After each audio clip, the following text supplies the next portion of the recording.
So we just started Masechet Shavuot, and Masechet Shavuot begins with Shavuot Shtayim Shein Arba. So yesterday, or yesterday's daf, Motzei Shabbos' daf, was the long Mishnah that includes the whole Amud Bet, daf Bet, I guess, Bet Aleph and Bet, which talked about Shavuot Shtayim Shein Arba and several things in which there are two that are four.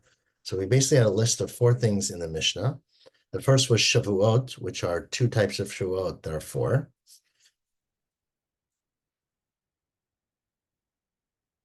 Charlie, your perfect time. Excellent. It's going to record, but it's going to be you and me. I know I messed up the times this weekend, so I apologize, but thank you for joining. Oh, you said 7 o'clock. Yeah, know what I'm saying, but it was very late. I was traveling. I've been cross country, so I've been back and forth a lot. Okay, where are you now? Now I'm on the East Coast. I took a red eye last night. There was no night for me last night, so. Okay. All right. Well, I'm here and I Great. did that daf of Mishnayot on my own. So Okay, perfect. So let's start together and we'll record it, of course, on the bottom of Daf Bet on the Bet, just you and me. Right, so the Mishnah, the long Mishnah, started with the word Shevuot Shtayim Shein Arba. That if you make a promise, a swear, we'll see what Shevuot means actually, but let's just say a vow, and you're false, right? So you do something false in your vow. The Torah says you bring a korban. If it's a mistake, it might be olav yored. If it's on purpose, we'll see. But there's two types that are four, and we'll discuss today what those two are, but I'll give the quick hint is that the two are, you say, I'm going to do something or I'm not going to do something. So you say, I swear I will eat chicken tomorrow or I will not eat chicken tomorrow, and then you go against that. And the Shein Arba is the past, where you say, I swear that I didn't do it yesterday, or I did do it yesterday, and it turns out you were false. Then we said Yediot Tuma, right, which is in the same parsha of Olevi or Eid, that if a person becomes tamei or goes into the Beit HaMikdash tamei or eats kudshim that are tamei, when he's tamei, without knowing about it, then he brings a karban olevi or eid. And the Mishnah went into great detail about all the cases of that, right? That you had to not have, you had to know it was wrong and then forget and then know at the end. And if you didn't, there's Yom Kippur and there's karbanot and Sirim. That was the whole Mishnah. The third case in the Mishnah was Marot Nigaim, which is yesterday's parsha, right? So there's two types of Nigaim, which become four. And the fourth case, maybe I went out of order, was Yitziot Shabbat. I think I went in order. Is that carrying out on Shabbat? So those are the four cases in the Mishnah. As you recall yesterday, the Mishnah then continued and expanded on the second of the four cases, which is Tumat Mikdosh Kedoshav, right? Where you are tamei and go into the Beit HaMikdash, and we had all these discussion about which karbanot are mechaper and on what circumstances. But ask the Gemara today, 2 lines from the bottom of Bet Amud Bet, Michti, look, Tana mimakot salik, right? Everyone who's learning Daf Yomi knows that we just finished Masechet Makot. So what does this have to do with Makot? Ma'ishna the Tani Shvuot. Why in the world did we start Masechet Shavuot? Says the Gemara, Mishum the Tani, because the Mishnah at the end of Makot taught. Then we were talking about lists of makot, and we said, oh, you could have one isser of don't cut your beard or don't cut your hair, and you can be chayav many times for that same isser. So we said chayav al harosh shtayim, for your head you can be chayav 2 for each side, achat mikan achat mikan, top of daf gimel, val zakan shtayim, for your beard you can be chayav 2, more than 2, shtayim mikan achat lamata. So that's an example of one lo taseh in the Torah, chada de mechayev laftarti, which are chayav 2 or many more than 2, right? In the beard it's 4 or 5. So because we were saying something that's there has many manifestations, our Mishnah comes to tell you the same is true about Shavuot. Tana Shavuot, Shtayim Shein Arba, which is 2, right? The Torah says lahara ulehetev, for positive or for negative, meaning I will do it or won't do it. And we turn that into more. We turn that into 4. And so it's similar in many ways to what we were talking about at the end of Makot. Says more, okay, but I don't understand. Ma'ishna hacha, why is it over here in Masechet Shavuot, Tani lo lekula? We talk about all of them. But Ma'ishna gabi Yitziot Shabbat, if you recall, if you remember back when we learned Masechet Shabbat, which was a little bit of time ago, right? Where, and Marat Negaim, the Lokatani the Kul. Right, by Shabbat, we say it was Tiyat Shtayim Shem Arba, it really says 4 that are 8, but we don't give the list of everything else. In our Mishnah, we say, oh, Shavuot is 2, and Tumat Mikdash Kedoshav is 2, and Marat Negaim is 2. Why are we giving the whole list, right? So why is is the case that we where am I? Why is it by actually not what I said is, let me correct that.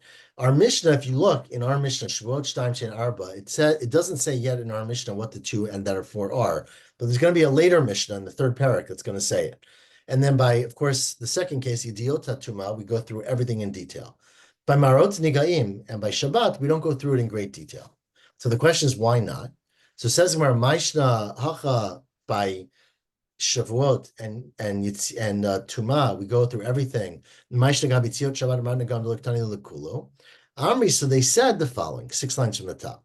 You know, if you think about it and you read Parshat Vayikra, Shavuot v'Idiyot Tuma degabe hadadi ketivan, right? The Parsha of Alevi Yored talks about if you swear falsely and if you are tamei inappropriately, then they're written next to each other. The Damyana hadadi b'karban Alevi Yored.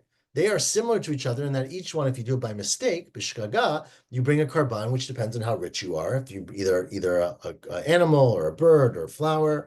So therefore, tani lu gabe hadadi. So therefore, we say these two. V'aidi tana tarti. Now, since we have two of them, we say, okay, let's just do the whole list. Tana kulo. Let's teach all of them. Unlike in Shabbos, where we just say in Shabbos there's 2 that are 4 or 4 that are 8, but we don't have to start talking about other isurim. And by Nigam, we talk about just Nigam. Here, because Shavuot and Yitziot Tuma and Tuma are so similar, we want to say both of them. And once Yidiyot Tuma, and once we say both, we say all 4. And so that is why we have the full list here, when we don't have the full list in other Mishnayot, in Shabbos and in Nigaim. Okay. Okay, Asimar, the final question before we get to unpack this whole Mishnah is, I don't understand. Patach b'Shvuot. Right, the first case in our Mishnah was Shevuot Shtaim Shein Arba, and then we said, and then Yediot Tuma Shtaim Shein Arba, and Shabbos is Shtaim Shein Arba, and Nigayim are Shtaim Shein Arba, and then the rest of the Mishnah explained the second of that list, not the first thing in the list, right? Mefarish Yediot Tuma. So I don't understand, right? Why didn't we explain the first thing in the list? And sometimes the Gemara answers, Tosfos points out here, that we always go to the last one, right? You give a list of 4 things, you go to number 4, but here you're going to number 2. Right? How does it make any sense to go on a list of 1 to 4 and then start explaining number 2? Answers the Gemara, well, the answer is that number 2, which is Yidiyot HaTuma, the details of forgetting that you're Tameh or forgetting that there's Tuma, we'll see the cases in a minute, that is a very concise sugya. By concise, we mean around 10 pages, but pretty concise. And so ID de Zutrun Milayo, because there's a few words, meaning it's a small amount of material, Pasuk Sharilu, the Tana says, let me get out of the way. Let me tell you everything you need to know about this, and we'll discuss it. And then Hadar Tani Shavuot, then we'll go back to number 1, which is Shavuot, the Nafisha Milayo, which is very broad. It's going to be the rest of the Masechta, so the next 40 daf or 35 daf after we finish Yidiyot HaTuma. And therefore, we want to basically leave space for it and just get the quick one out of the way. So that's why we go in this order. So we explain Yidiyot HaTuma first, then we explain Shavuot, and that's the end of the Masechta.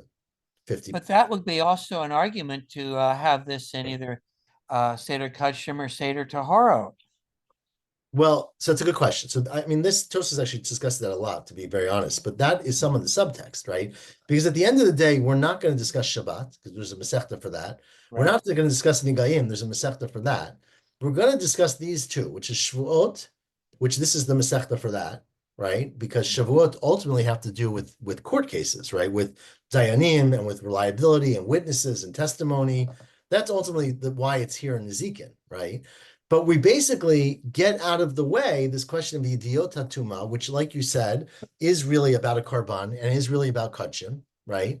But because the Torah puts it together and the Torah describes it together with karban olev yored, we figure let's just cover it here. We don't have our own masechta for it. Right? We don't have a masechta just for that. We'll cover it in the first parak or maybe the second parak here of Shavuot, get it out of the way, and then get back to our purpose. So that's really the answer. It's clearly, the Gemara says it's not the most satisfying, but it's the way the Tana came along with it. Now, let's go into details of our Mishnah. We're at the star, right? 10 lines from the top. Shavuot Shtaim Shein Arba. What does it mean? That the Torah says, don't make a Shavuah. If you do, you have to bring a Karban. It says it's 2 that are 4. What are the 2 that are 4? Shtayim, so the two canonical Shevuot, as we would put them, are if you say she'ochel and she'lo I will eat, I swear I will eat chicken tomorrow, or I swear I will not eat chicken tomorrow, which is what we call lahara or lehetev, right? To do bad, which is not eating, or to do good, which is eating in that case. Now, maybe from a doctor's standpoint, it's the opposite, but either way, right? One is the positive and one is the negative. Now, what are Shein Arba? What is the four? That is if you say the same Shvuah in the past. You say achalti, or Shvuah she'achalti, and Shvuah she'lo achalti. You say, I swear I didn't eat yesterday, or I swear I did eat this thing yesterday. It turns out you were lying. You weren't right, either on purpose or a mistake. We'll go through this whole thing later. Then you're chayav, right? So that's the two that are four. What's the next case? Yediota tuma, right? Finding out about tuma or forgetting about tuma and remembering about it. Shtaim shein arba. Well, what are shtaim? The shtaim are yediat tuma, tumat kodesh, v'diat tumat mikdash, where you knew and you forgot that you were tamei and you went and ate kodesh, and then you remembered. You knew and then you forgot that you were tamei and you went into the Beit HaMikdash. So at the time you ate the kodesh or went into the Beit HaMikdash, you forgot you were tamei. So those are the two cases of forgetting your tamei. What are the four? Shehin arba. That is, if you forget that it's kodesh or mikdash, meaning you know that you're tamei, but you forget that this food is kodesh, right? And you once knew it. So you forgot. You go into your fridge, you take out the wrong steak, right? And you forgot that it was from the carbon, which is easy to do if you're a Kohen, probably, right? And you forgot. So you're tamei. You thought, oh, no problem. Then you find out, you realize that it was a mistake. So that's the steak. And then mikdash, of course, a little harder, but you forget it's the Beit HaMikdash, right? You can't get confused which house is which. And you walk into the house and you think, oh boy, this is not the Beit HaMikdash. So that is shikhat, right? Shigigat mikdash. You forget that it's the Beit HaMikdash. So that is two that are four. Well, nowadays that could be an issue because people go up to the Temple Mount and they might accidentally go where they're not supposed to. Right, but they're going, I mean, correct. That's a little, so that's an interesting case, and obviously it gets very political, right? But it's a little different because there in some ways, right. I guess no, I guess it is not so different because they think that they have parameters and they're walking in a place which is not prohibited, right? Right. If it turns out that they are not, so that wouldn't include this case. Remember the cases that we said in the Mishnah is where you had a knowledge, you forgot, and then you remembered again. So Okay. there, the whole time they thought it was right? So they never knew they did something wrong. We Got it. discussed that case in the Mishnah, but that's how you would have to define it. Got it. And remember, if they didn't know before the fact, and then let's say one day an authoritative rabbi who they trust comes and says, you've been doing it all wrong. You've been walking into the Beit HaMikdash. So that would be considered they didn't know before because they think they're right, and they found out after the fact, in which case you can't bring a karban. You can get a kapara with the sa'ir, but you can't bring a karban, right? So anyways, that's a very practical case. We'll see if that happens one day. Continues the Gemara at the two dots. The third case in the Mishnah is Yitziat Shabbat, right? Carrying on Shabbat, Shtein Shein Arba. What are Shtayim? What are the two primary ones? That's Hotza'ah, the Ani, Hotza'ah the Balabait. Hotza'ah means you take something from inside of Rishut HaYachid, you put it outside into Rishut HaRabim, you take it out. If you're the Ani, it means you're standing outside, you reach inside and grab it and pull it out. If you're the Balabait, you live inside and you put it outside. That's the two cases of Hotza'ah. Shein Arba, they are four. Hachnasa, that's the case of bringing it in, going from outside to inside. And that can either be the ani, who goes standing outside and puts it inside, or achnasa de balabayit, who reaches out and brings it inside. So that's Shabbat. And marot nigaim, the case of nega shein shtaim shein arba. Shtaim are the two that we had in the parsha yesterday of se'et ubaheret. Shein arba, that is, and we'll get to this later in the Gemara, se'et v'toldota. There are what we call in the pasuk sapachat, right, which means extra, nispechet, added on to se'et, and baheret v'toldota. And so those are included in the Gemara. We'll actually go through that a little bit, even though they're very difficult to understand. So we'll get to that. Now, these are the four cases of our Mishnah, and each one is two that are four. Says the Gemara, there's a problem. Because if you think about which Tana is of the opinion that each of these two become four, meaning that Shevuot are not just the future, but also the past, or that Tumat Mikdash Shav is not just if you forget that you're Tameh, but if you forget that it's Tameh, or that it's the Mikdash, right? Or that Shabbos is two that are four. If you put together these Tanaim, it doesn't work. Mani Matnitin, who would be the authority of our Mishnah? Lo Rabbi Yishmael, below Rabbi Akiva.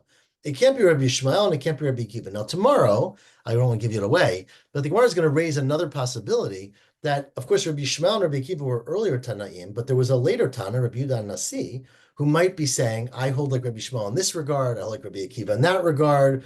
So we're going to come up with that answer, which we've had before. But at this point, we're trying to find a consistency among an earlier Tana and say, is it all going according to one of these Tanaim? But the problem is it can't be going according to either Rabbi Yishmael or Rabbi Akiva. We'll see why in a second. Because Rabbi Yishmael is of the opinion, which we're going to quote many times as we get through the Masechta. Ha'amar, he says, Eino chayav ela al atid lavo, that in fact Shevuot are not two that are four. Right? The two were two of the future, I will or will not do something, that are four, I did or did not do it in the past. Rabbi Yishmael is of the opinion that you only bring a karban if you do it in the future. He disagrees. So it's not two that are four. It's just two, right? Because the past ones are not chayav a karban. Rabbi Akiva, if it's Rabbi Akiva, who we're going to see later, argues with Rabbi Yishmael and says that you do bring a karban on Shevuot of the past, but he can't fit the second case of the Mishnah because Hamar, he says, Al Halem Tumahu Chayav, you're chayav a karban levi oreid if you forget that it was tameh, or you forget you were tameh, you forget it was kodesh, or you forget, no, sorry, Halem Tuma, you forget that you are tameh. Ve'eno chayav al helam mikdash, but you are not chayav if you forget the Beit HaMikdash exists or is prohibited to be entered within its tuma. So therefore, you don't have two that are four, right? Because if you have to have two that are four for Shevuot, that has to be Rabbi Akiva. But Rabbi Akiva holds that there's not two that are four by helam mikdash. Says to me, well, Ibai Dema, one answer is that it's Rabbi Yishmael, and Ibai Dema Rabbi Akiva. I can figure it out according to either one. Ibai Dema Rabbi Yishmael. Your problem with Rabbi Yishmael is how could the Mishnah say? Shtaim Shein Arba, Rabbi Yishmael is of the opinion that you're only chayav karban olevi oreid for a shvua for the future, which is two. I will or will not do something, not for the two of the past. But the truth is, maybe Rabbi Yishmael is saying mehem lechiyuv, mehem lepatur. Rabbi Yishmael agrees with that, and the fact that he's listing them in the Mishnah is not to say that there are two that are for chiyuv. It's saying that there are two ways to express a shvua that can be done in four different ways, meaning there's two in the Torah, and we include two more. But the two more that we include are not chayav a karban. Remember, we had that at the end of Makot, something very similar, right? Where we said, we mentioned all these prohibitions, but not necessarily to get Makot on all of them. That's one explanation. Iba came Rabbi Akiva, and might be Rabbi Akiva, and the same answer, mehem lechiyuv, mehem lefatur. That some, Rabbi Akiva, remember, is talking about Tumat Mikdash Ukdoshav, right? And he's saying there are two that are four, but some you bring a karban for and some you don't. Says the Gemara, I don't understand. That really doesn't add up. Either one. Liftor, how could you say some things in the Mishnah are to be patur? Turn the page to Daf Gimel Mebet. Hadumya Damarot Nigaim Katani. Right? The next case of the Mishnah, not the next, but two cases later, is the Marot Nigaim. There we say it's two that are four, and we're going to see that the four are all Nigaim. Right? Mahatam Kulu Chiyuva. All four are nega, and you have to be, hesker, and you have to bring a karban, the whole story of nigaim. It doesn't make any sense when our Mishnah says two that are four to say, well, some things two that are four that you're chayiv, some things two that are four that you're not chayiv. They have to be consistent. Says Gemara, okay, you're right. We'll take that back. And it was a very weak answer anyways. Lo olam, says the Gemara, third line from the top. Let's say our Mishnah is Rabbi Yishmael. Rabbi Yishmael is our Mishnah, and he fits out really well with Tumat Mikdosh Kedosha. The problem with Rabbi Yishmael is the first part of our Mishnah, right? The Mishnah says Shvuot or Shtaim Shein Arba, two that are four, two in the future that are four, including two in the past. Rabbi Yishmael holds you don't bring a karban on the two in the past. So what does he mean Shtaim Shein Arba? Says where you're right, you don't bring a karban according to Rabbi Yishmael, but you do if you do it by mistake, you don't bring a karban. But if you do it on purpose, you'd be chayiv makot. Like any lotase, right? And what Rabbi Yishmael is saying is that when we say if you do it on purpose, you're chayiv makot, it's not just the two in the future, but it's also the two in the past. So although you don't bring a karban for the ones in the past, you would get makot if you swore falsely about the past. Let's say you said, yesterday, I swear that yesterday I ate cholent, right? And it turned out that we can verify that you did not eat cholent, and you knew that you didn't eat cholent, and you were warned, you got hatra'ah, right? You got the whole warning, don't say it, it's not true, and you said it anyways, you would get makot, according to Rabbi Yishmael. So our Mishnah is referring to a case where Shtaim Shein Arba, on purpose to get makot. Let's read that inside. Third line from the top. Chilo Mechai L'olam Rabbi Yishmael. Chila mechayev Rabbi Yishmael l'sha'avar karban. When Rabbi Yishmael says you're patur for the Shevuot in the past, that's referring to if you did it by mistake, you're patur from a karban. Aval malkut chiyuv mechayev. But if you do it on purpose and you're warned and you're prepared, all of the regular rules, then you would be chayav for a Shevuah even for the past. And so therefore, Rabbi Shmuel, our mission is going to Rabbi Shmuel, but it's saying that there are two that are four in terms of chiyuv. Okay, that's what he understands it. Says Back to the Shabbat case, wasn't there a difference between two of them, and the two of them are actually rabbinic or something like that? I'm trying to so remember. Shabbat was a little more complicated because Shabbat, remember, we turned into four that were eight. And so Oh remember, yeah, yeah, in Shabbat, it was where there were cases where one person picked it up and one person put it down. So we split the responsibility. yeah. The two that are four are where one person does it all by themselves. So they're your Right. chai.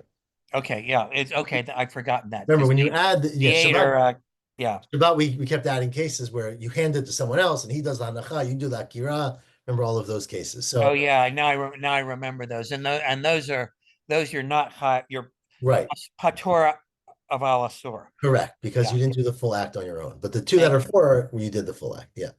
Anyways, we'll discuss Shabbos. Don't worry. We're not Okay. gonna ignore it. Don't feel bad.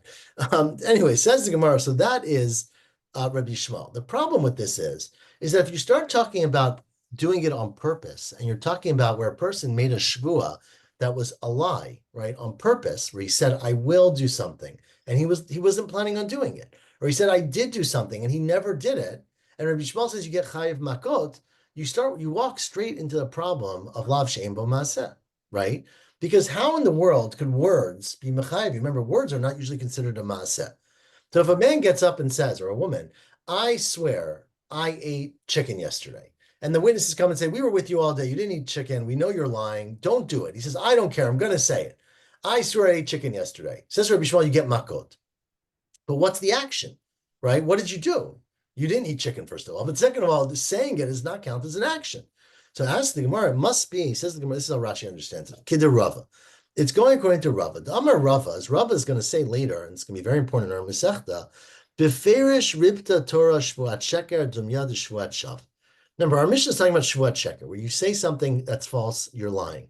There's a whole other category of shvuah where you get makot, and we're going to talk about this a lot, called shvuat shav, where you say something that's ridiculous, right? You say, "I swear that I saw the moon come down last night and jump on the building across from me and go back up to the sky," right? So that's clearly false. We'll go through other examples. That's one of them, right? I'll go through other examples. So that's called a shvuat shav. Nobody listening to you thinks you're telling the truth, but you're taking God's name in vain, or you swear by Hashem, all these shavuot.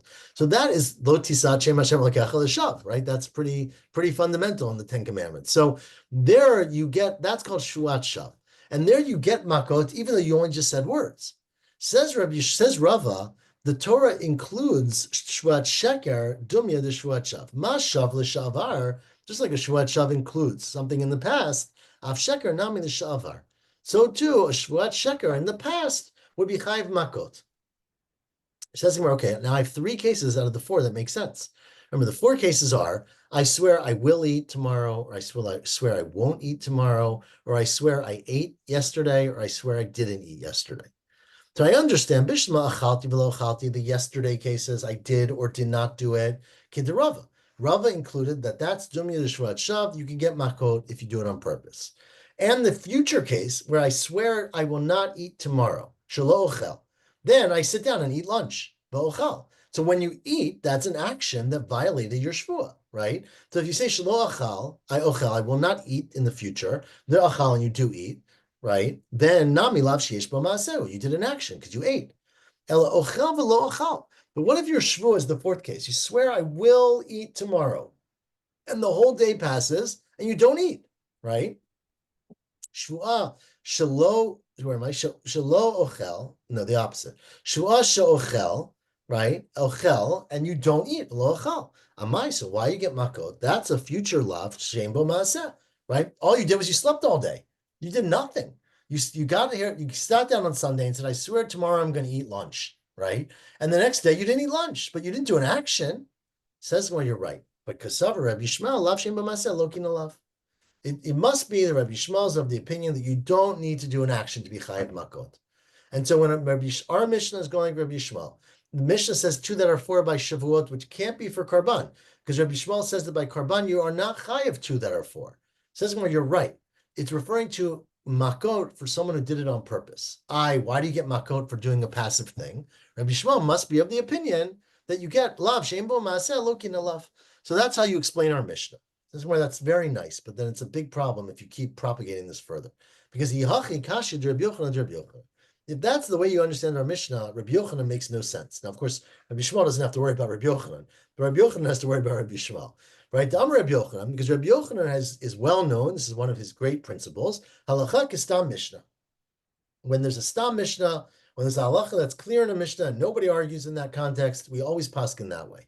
Okay. Now our Mishnah had no one who argued, right? So if our Mishnah said Shevuot Shtaim Shein Arba, and you're interpreting our Mishnah to be on purpose, and it's from makot.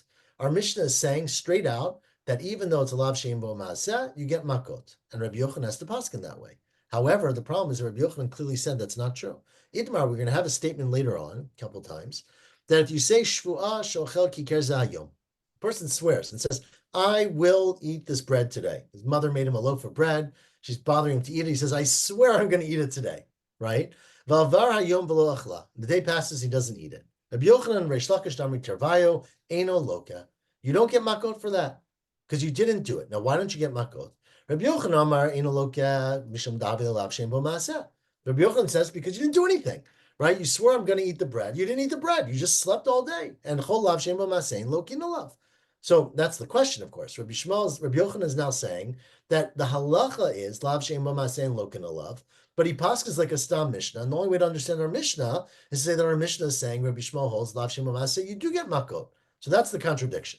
But let's just finish the statement later. Reish Lakish says, you don't get makot for a different reason. Eino loka because hatraat safeko.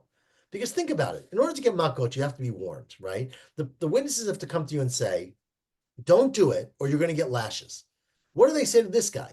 He said, I swear I'm going to eat this bread today. So they come to him and say, don't stop eating the bread. Don't go to sleep. You're going to get lashes. And he says, I'm going to do it later, right? Stop bothering me. I'm taking care of my stocks now. Let me eat later, right? So when they give him hatra'ah, he's not doing an act that he can quantify that says, I'm not doing it.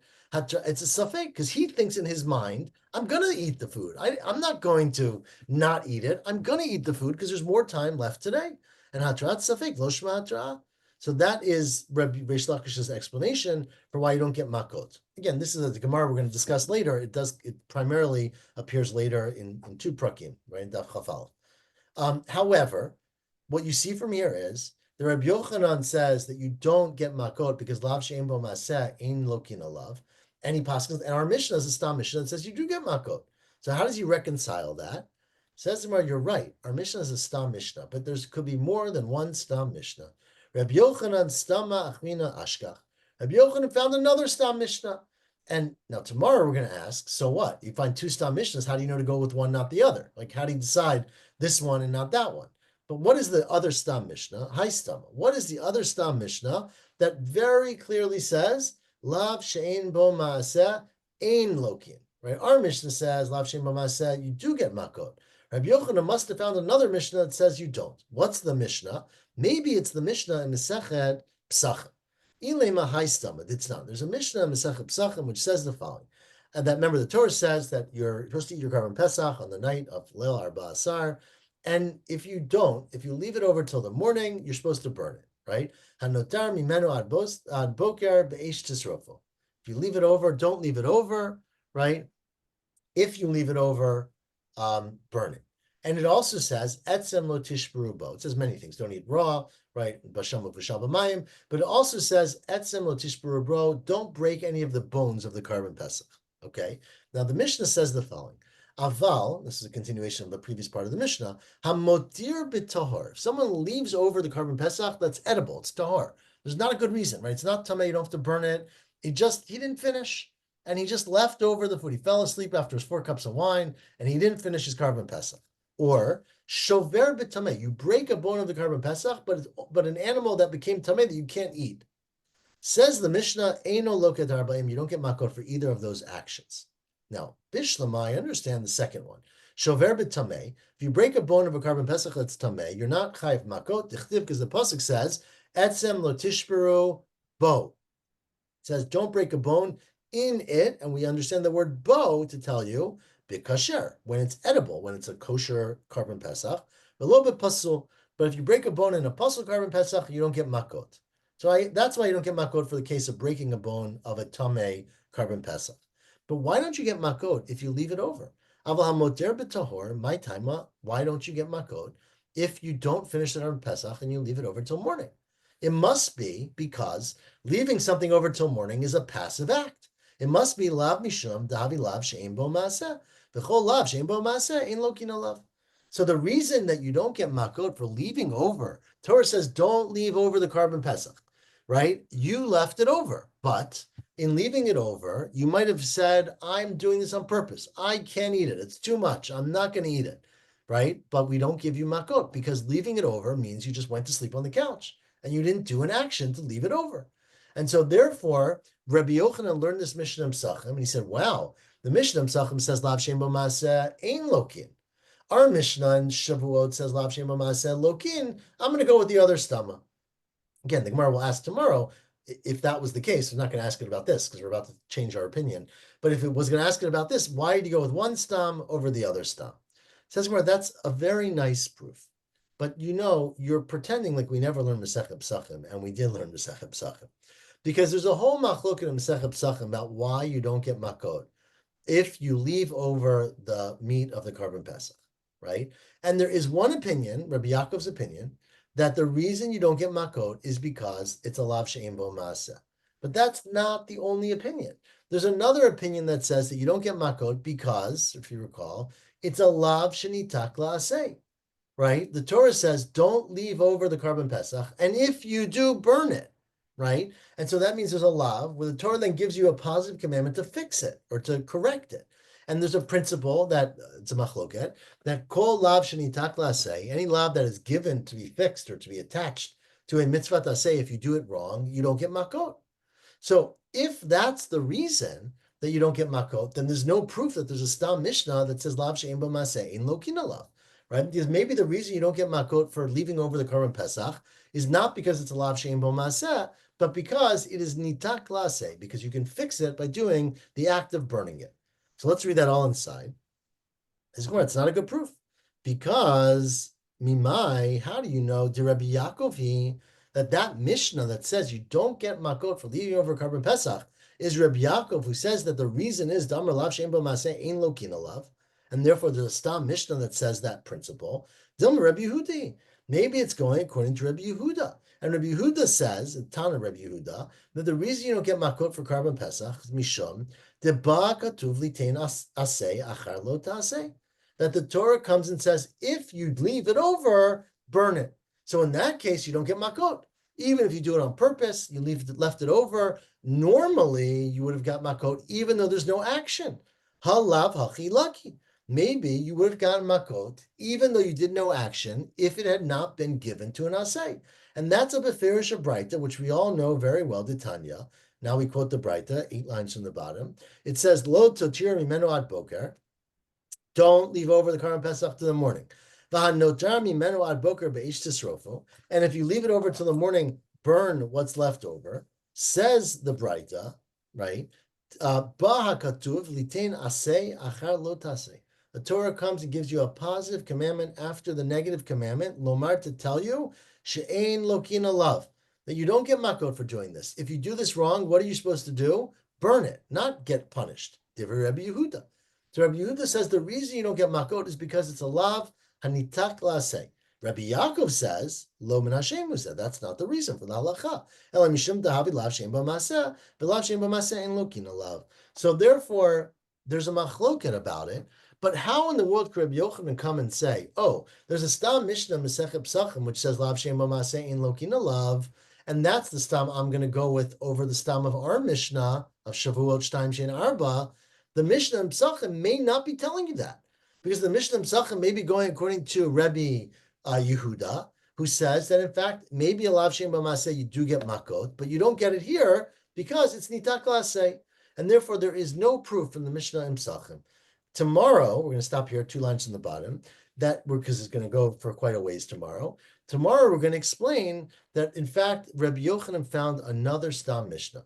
So although it's true that our Stam Mishnah in this parak seems to indicate, according to Rabbi Yishmael, which of course at the end we're going to say, like I told you, is not really the answer, but that's the answer for now, that according to Rabbi Yishmael, Shtaim Shein Arba does not mean that you have to bring a Karban Olevi Oreid for two kinds of Shevuot that are four. Because Rabbi Yishmael holds you don't bring a Karban Olevi Oreid for a Shvuah in the past. But he does say that you're chayiv makot for if something on purpose. If you made a false shvua on purpose, you'd be chayiv makot, and therefore it's two that are four. We said, what about the fact that it's lav shein bo maaseh? Rabbi Shmuel holds lav shein bo maaseh lokin alav. So that's the explanation of our Mishnah. The problem then is, how could Rabbi Yochanan say later that halacha is lav shein bo maaseh ein lokin alav, if in our Mishnah it says lokin and he holds like Stam Mishnah? So we're going to say tomorrow that he found another Stam Mishnah, and we'll see why we trust the second Stam Mishnah over the first Stam Mishnah. But we're going to find the second Stam Mishnah that says the opinion of Rabbi Yochanan, the lav she'ein bo maaseh ein lokin alav. And I'll leave that for David to pick up tomorrow. Okay, Charlie, thank you for sticking out with me. Yasher Koach. Yeah, this is Uh, fascinating, actually. Yeah, it is very interesting. It's also a little bit tough, but we will continue tomorrow morning, and God willing, we'll see you next Motzei Shabbat. All right. Thanks for joining. Shabbat tov. Charlie.